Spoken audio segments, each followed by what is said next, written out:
Hey, what's up, YouTube? Sorry for the background noise, making my car cool. I think that'll help. So, I was thinking about, well, I'm always thinking. I was thinking about expectations. I don't know, I think it's like somebody was having like, somebody in the office behind me. I don't know, just like extreme emotional stress reactions, and I don't know. When people do that, I think, what could you have possibly been expecting to then come to the conclusion that you're this angry and expressing it outwardly this way? Now, I don't want to be like, uh, I don't want to respond, or I guess make an accusation that um, certain individuals like SJs or feeler types or anything like that. I don't want to make a claim that feeler types are so expressive and they can't control their feelings and blah blah blah. Like, I wouldn't do that, because I know that each individual is unique. I know each individual can learn new behaviors. I know maturity plays a role, history. um, I know that I can be explosive and unreasonable at times as well. So what I want to keep the response on, or the content on, is just expectations, because I think that's the root of the topic, if I wanted that to be the subject matter of the conversation anyways. So it's just like extreme reactions, and like, for me, I guess what I would define as extreme. So going to work, um, I my expectations in an office place, or I guess in work period, is, it's like a range, right? Like a spectrum of acceptable emotion. And what I mean is, so kind of like, shoot, I want to use the light spectrum, but that's unnecessarily complicated. All right, so like the radio station. So in America, the radio station starts from like, I think it's like 88.1 to 107.9, I think so. I'm not going into details there, but let's just say from 88.1 to 107.9, these are the radio stations that we listen to, right? So that's like, let's just say like anything less than 88.1 or anything greater than 107.9 is, you know what? I just realized I'm unprepared for this response. I'm really trying not to overthink this, but it's like, let live. I don't know, someone just said that today. I was trying to use that just now. Live and let live. Anyways, I'm sorry, and I'm not going to edit this out, but it's good that you kind of see the process anyways, because I'm just being me, right? Okay, the point is, when an individual exceeds the acceptable emotional threshold, it's like, you could be frustrated, your tone can increase, right? But I guess there's a level in which it's too far. I guess it varies, because like we have a warehouse and then we have an office, and in the warehouse you could be loud. In the office, no, you're not so loud. So I guess the decibels would be different depending on if you work outside, what field you work in, or whatever. But in the office, we have men and women working, okay? So the individual got really upset, and I could hear them being loud and complaining, and the individual happened to be female, a woman. And I didn't go there and say, oh, women can't control their feelings. No, nothing like that. Like, I will admit that I do have some biases towards just women in general's ability to manage emotions, but it's because I know that there's a difference in hormones, which do affect our responses, but I don't actually know that field, so I can't actually make a claim, because like all I know is I know that our hormones are different, so that plays out in like fat loss and muscle gains and emotions, sex drive. I mean, it plays out in a lot of things, including emotions. So there's an acceptable range for women and acceptable range for men, but like no one speaks about it.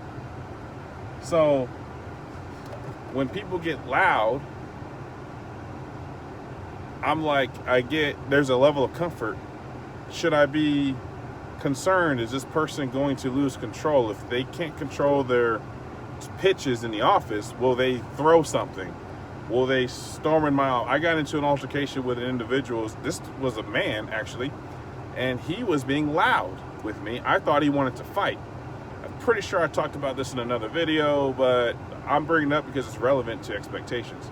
This particular individual, as soon as I walked in, he storms up to me and he's like shouting at me.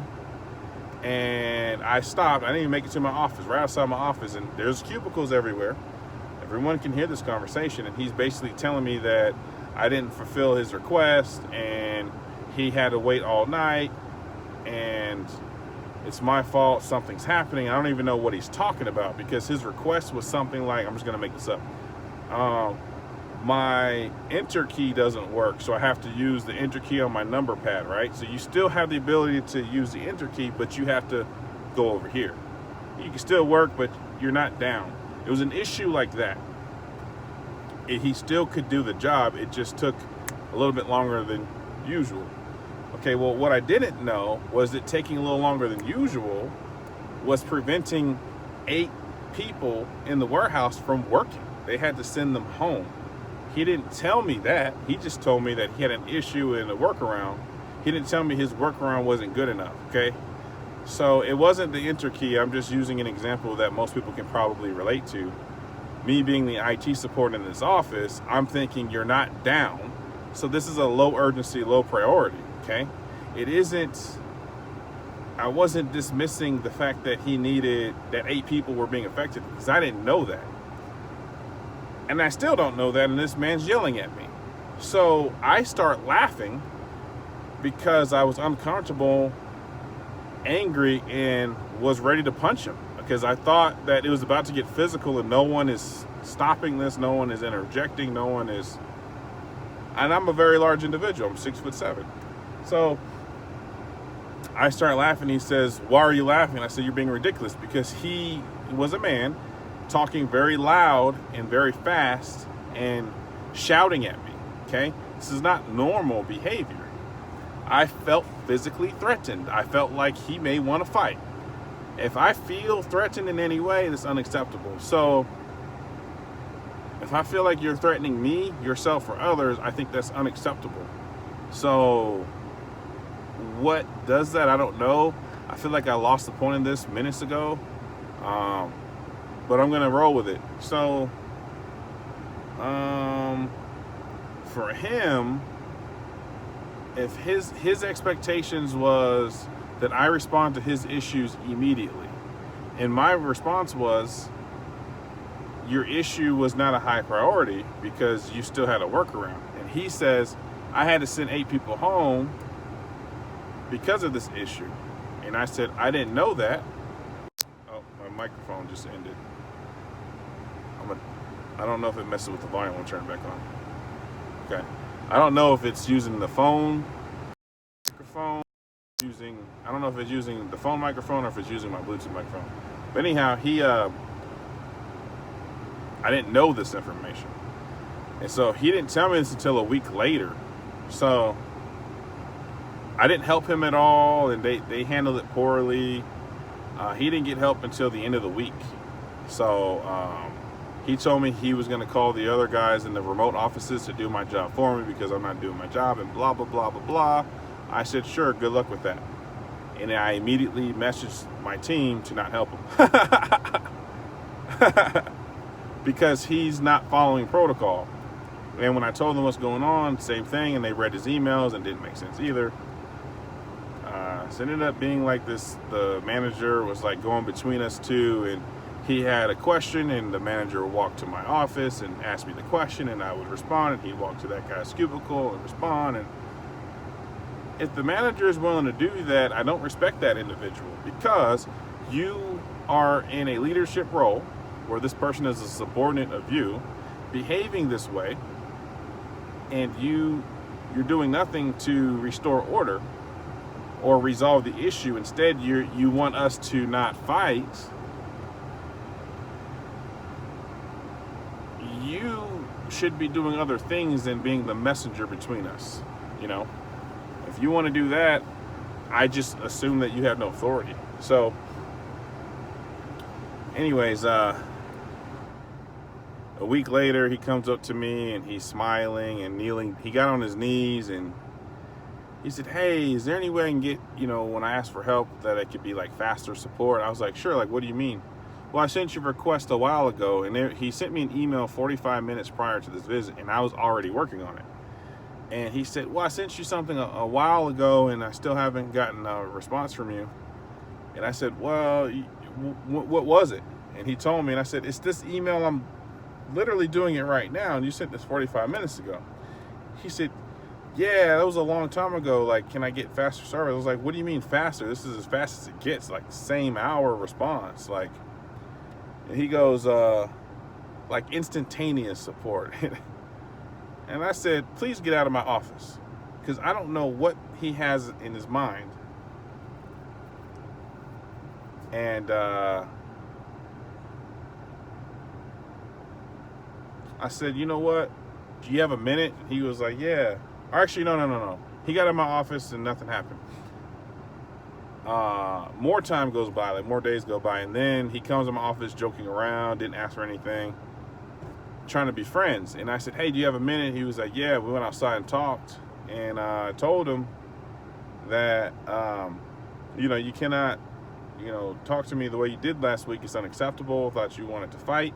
I was ready to fight. He was just unaware that he was out of line. This man is like 40, 50 years old. So his expectations were that I know his job already and I don't. So I guess like my expectations, what keeps me, in my opinion, level-headed is I expect to have to solve all my problems, and I need to know who are points of references, or I guess resources, for in case I can't solve my own problem, who can I go to help me? So that's what I identify first in any environment that I go into. So in this case, who's the management, who's the head of this team, who does this, who does that, who is the responsible individuals, basically. And I use them as resources, and I ask them questions and whatnot, so I can become self-sufficient. I do all I can to be self-sufficient so that I'm not relying on you. There's some situations where I have to rely on you because it's literally just not my job. That's okay. I will literally draw it out and make sure that there's no question that I did my part to the fullest ability, and it's literally on you. And so in situations like that, I'll send an email to you. I do not copy managers and directors and executives and my mom on the emails like certain individuals do who are trying to control me passively. I'll get emails from people who want something done now, and it's probably because they sat on their hands for days and didn't do anything and got caught, and now they want to blame anyone who slows them down, which is usually someone who's in a supporting role like IT. And so they'll put their boss and my boss and all these people in the email, and I will reply to them and take everyone off the email. I don't participate in that. So I don't actually have clarity in this video. So I want to talk about expectations. I gave you examples and blah, blah, blah. But I guess, like I said all that to say, people need to change their expectations if they want to maintain, I guess, self-control. I think people lose control when you're expecting too much of yourself or too much of others or not enough. You know, there's an imbalance there. For me, I expect to clock in and clock out. Matter of fact, I think I forgot to clock out. Shoot. I don't like this whole clocking in and out thing. Shoot, man, I think I got to clock out. But for me, what helps me stay calm is the first thing I think when something happens is, what can I do? Can I do it? Is it safe to do it? Then do it. That's what the delay is. It's not, it has nothing to do with you. It has everything to do with me. Like someone the other day was like, asked me a question, said, answer without thinking. And the first thing I thought was, why would you want me to not think? Didn't work. So, yes, I'm going to think. Yes, I'm going to judge. Don't judge me. These are like statements people say, and I know it's like a joke, like it's a social thing. But every time they say it, I say, too late. They'll do something, don't judge me, too late. Like I judge you immediately before we even talk. I judge how you appear to be today. You appear to be happy, you appear to be healthy, you appear to be sick, you appear to be sad, angry, checked out, busy, overwhelmed. I'm looking at my surroundings so I know what type of environment I'm about to sit in, because I am affected by people who don't control their emotions. I don't feel safe if you are all volatile in your emotions and your behaviors. If you're volatile, I don't want to be around you. Just like my wife, she likes to cook in the kitchen and she wants me to do dishes while she's cooking, and I hate it because she's already moving and doing stuff and blah blah. And in our kitchen's small too, but even if it was big, I don't want to be in there with her. She's a mobilizer. She moves, and me, I'm a demobilizer. So if I'm gonna do dishes, I set it all up in such a way to where I can stand in one spot, wash as many dishes as possible and put them to dry without having to move much. And I set up like a long video, and sometimes I'll drink gin, you know, to kind of take the edge off, because I don't want to be there anyway, so I try to make it worth my time. Or I'll watch a video like I'm learning something, or music, something like that. But she's moving. I don't like that. So I can't predict what she's going to do, how loud she's going to be. She's going to bang something, and I don't like loud sounds. Or she'll want to watch TV while we're working, and I can't. I need to be focused on the captions. I'm reading what they said to make sure I know what they said. I don't like to multitask like that. So she can cook, watch a show, and she misses all kinds of stuff. But she says she watched and she's not missing anything. I don't understand that. But for me, I can't do that, so it frustrates her. So I know that I know. I'm rambling right now. But it's all connected to what I'm saying.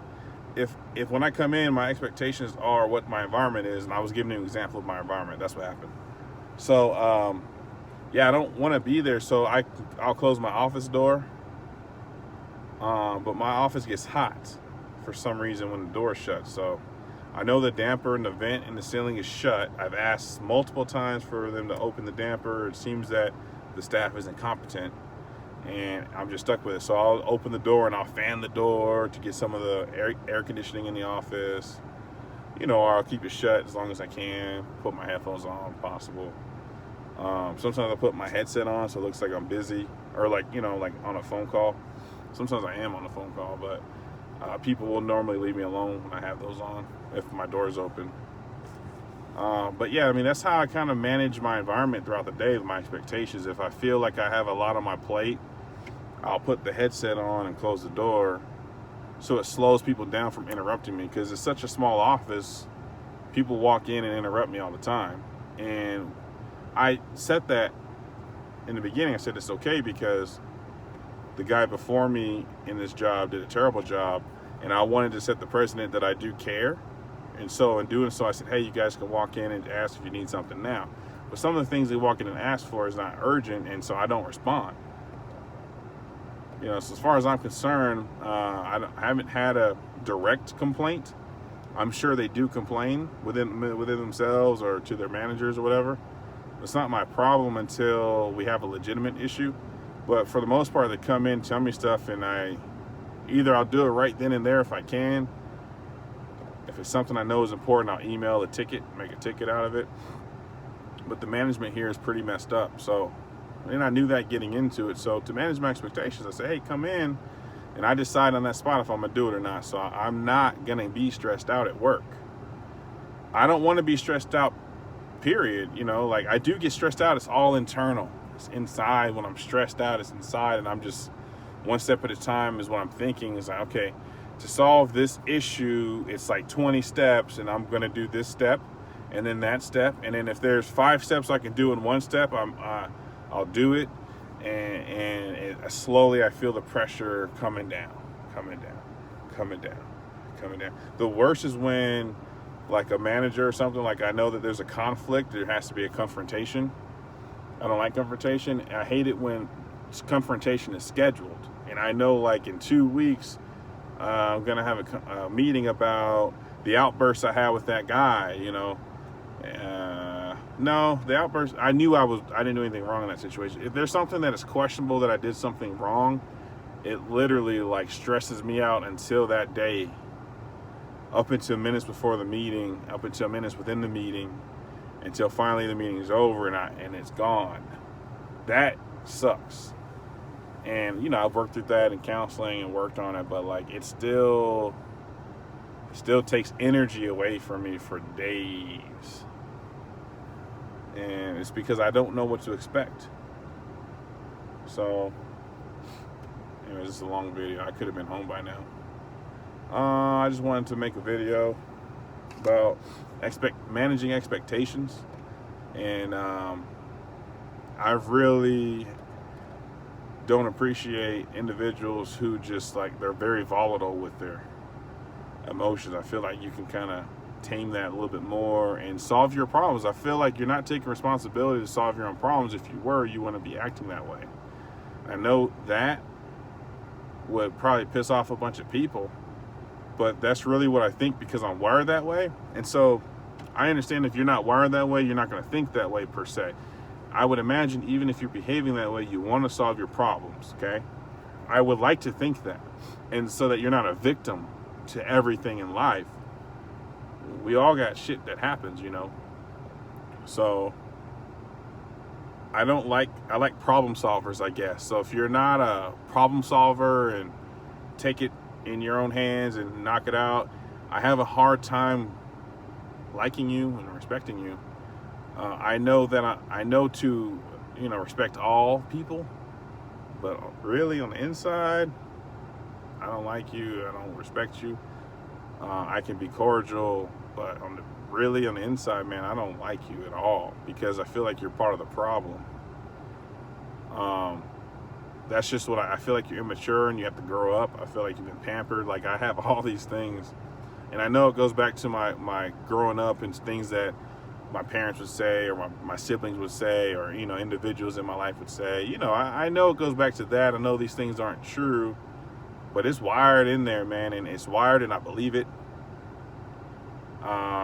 It justifies my work ethic and my stress and me, my resentments towards life. I do have resentments as a result of the way I am.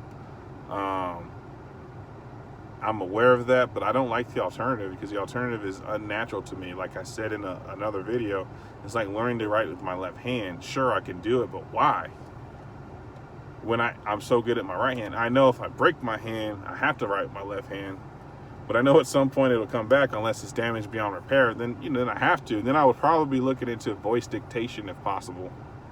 So anyway, this is all hypothetical at this point, philosophical. But yeah, I don't expect everyone to agree with me. But what I do know is that I'm just sharing with you what I think.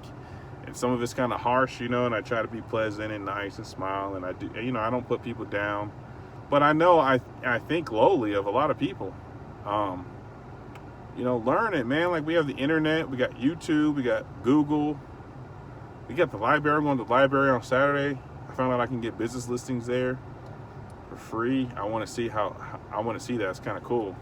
So feel like you could do so much yourself. Why do you want a handout? And I'm not like one of those Republicans where, you know, people on welfare are getting handouts. No, because I understand. I've taken welfare before. I stayed too long on this video, man, and I'm late. Wife's calling. I'm gonna cut it short. Maybe I'll take that last piece and make another video out of it later.